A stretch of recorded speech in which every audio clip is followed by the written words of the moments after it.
الحمد لله نحمده ونصلي على رسوله الكريم اما بعد.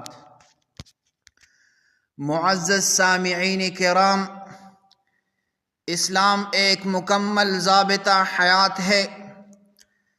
جس طرح یہ ہمیں عبادات، معاملات اور اخلاقیات سکھاتا ہے، اسی طرح یہ ہمیں معیشت اور کاروبار کے اصول بھی سکھاتا ہے. آج کے دور میں ہر شخص یہ چاہتا ہے کہ وہ اپنے لیے حلال روزی کا ذریعہ پیدا کرے، اپنے گھر والوں کی کفالت کرے اور عزت کے ساتھ زندگی گزارے. اس مقصد کے لیے کاروبار بہترین راستہ ہے، لیکن سوال یہ ہے کہ کاروبار کس طرح کرے اور اسلام کے مطابق کون سے اصول اختیار کرے. نیت اور اخلاص ضروری ہے. سب سے پہلے نیت درست ہو. کاروبار صرف دنیا کمانے کے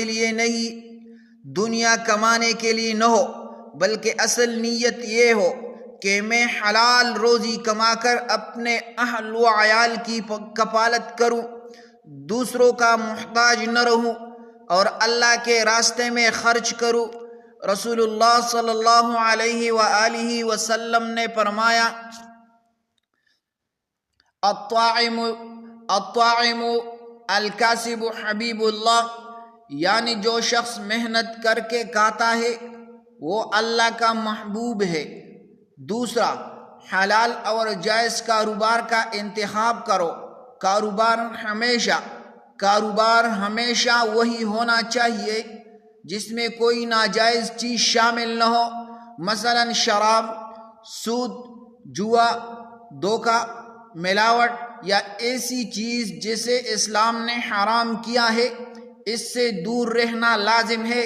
قرآن کریم میں ہے، یا ایھا الذین آمنوا لا تأکلوا اموالکم بینکم بالباطل الا ان تکون تجارۃ عن تراض منکم.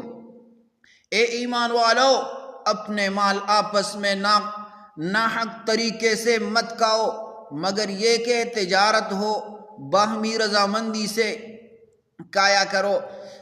نمبر 3، محنت اور جدوجہد کرو. کاروبار بغیر محنت کے کامیاب نہیں ہوتا. نبی کریم صلی اللہ علیہ وآلہ وسلم نے فرمایا، الکاسب حبیب اللہ، یعنی محنت کر کے کمانے والا اللہ کو محبوب ہے. اس کا مطلب ہے کہ کاروبار میں محنت، منصوبہ بندی، صبر اور تسلسل ضروری ہے. نمبر 4، دیانت اور سچائی کرنا. تجارت میں سب سے بڑی طاقت دیانت ہے. آج کل لوگ جھوٹ بول کر، وزن میں کمی کر کے یا کوالٹی خراب کر کے وقتی فائدہ تو حاصل کر لیتے ہیں مگر برکت ختم ہو جاتی ہے. نبی علیہ السلام نے فرمایا، التاجر الصدوق الامین مع النبیین والصدیقین والشہداء. سچا اور ایماندار تاجر قیامت کے دن انبیاء، صدیقین اور شہداء کے ساتھ ہوگا. صبر اور برداشت کرنا کاروبار میں نقصان. نمبر 5، صبر اور برداشت کرنا. کاروبار میں نقصان بھی آ سکتا ہے، مال ڈوب بھی سکتا ہے، لیکن صبر کرنے والا ہی کامیاب ہوتا ہے. قرآن مجید میں ہے، واللہ یحب الصابرین، اللہ صبر کرنے والوں کو پسند کرتا ہے. نمبر 6، وقت کی پابندی اور منصوبہ بندی کرنا. کاروبار کو کامیاب کرنے کے لیے وقت کی پابندی بہت ضروری ہے. جو شخص صبح جلدی اٹھتا ہے، دکان یا دفتر بروقت کھولتا ہے، وہ برکت پاتا ہے. رسول اللہ صلی اللہ علیہ وسلم نے دعا فرمائی ہے، اللہم بارک لامتی فی قبورها اللہم بارک لامتی فی بقورها. میری امت کے لیے صبح کے وقت میں برکت عطا فرما. نمبر 7، دعا اور توکل کرنا۔ کاروبار میں اصل کامیابی اللہ کے ہاتھ میں ہے، ہمیں اپنے محنت کے ساتھ ساتھ اللہ پر توکل بھی کرنا چاہیے۔ نماز، دعا، صدقہ اور استغفار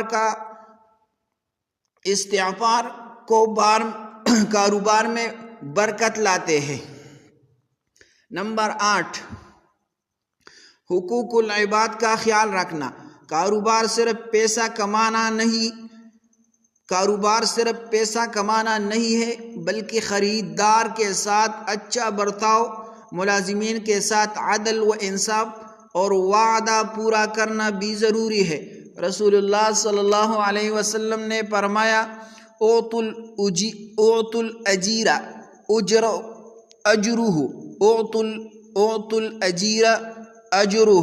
اجرہ قبل ان یجف عرقہ۔